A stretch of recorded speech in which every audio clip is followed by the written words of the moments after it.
souvent au niveau de la population, puis pas juste la population, ben tout le monde, c'est qu'à un moment donné, c'est pas évident de séparer le budget du rôle d'évaluation.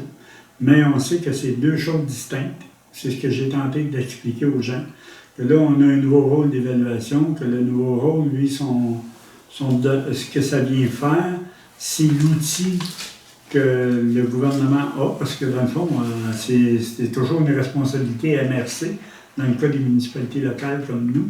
C'est sûr que lorsqu'on parle d'une ville comme Montréal, Trois-Rivières, Sherbrooke, eux autres, ils ont leur propre évaluateur, mais il reste que ça fait le même travail. L'objectif, c'est toujours de venir rééquilibrer le marché pour pas qu'on se retrouve 20 ans plus tard où est-ce qu'une propriété a continué à suivre l'augmentation normale de tout le monde, le taux d'inflation par exemple, puis que son secteur à cette propriété-là a diminué. Parce qu'on sait que, par exemple, sur le bord du fleuve, on sait que sur le bord des cours d'eau, il y a des augmentations très grandes au niveau des terrains, particulièrement. C'est sûr que les propriétés aussi augmentent, mais il reste que les augmentations sont plus grandes. Fait que s'il n'y a pas ce rééquilibrage-là, puis c'est ce que j'ai tenté de faire comprendre aux citoyens de ce que moi j'en connais, c'est que s'il n'y a pas ce rééquilibrage-là, c'est qu'à un moment donné, celui que sa maison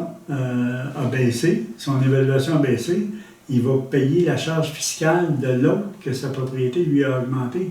C'est ça l'objectif de ça.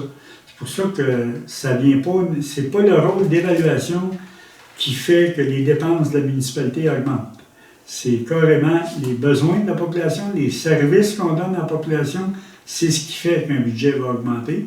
Puis le rôle, ben, c'est les propriétés qui sont vendues, c'est les ventes qui sont faites. C'est ça qui vient influencer le rôle d'évaluation.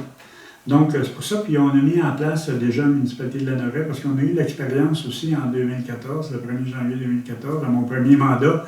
Et puis, j'avais fait la même chose, j'avais demandé aux fonctionnaires de faire venir l'évaluateur. Puis là, l'évaluateur va venir rencontrer les citoyens, qui évidemment, il faut qu'on fonctionne sur rendez-vous, puis il va donner de l'information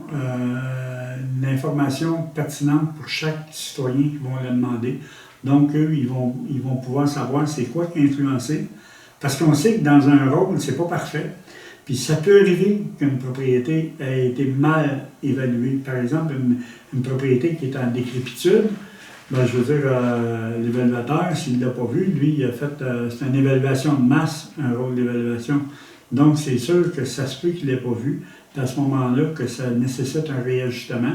Puis le citoyen a toujours le loisir de contester devant l'évaluateur, puis si ça ne fonctionne pas, contester au niveau du tribunal administratif du Québec.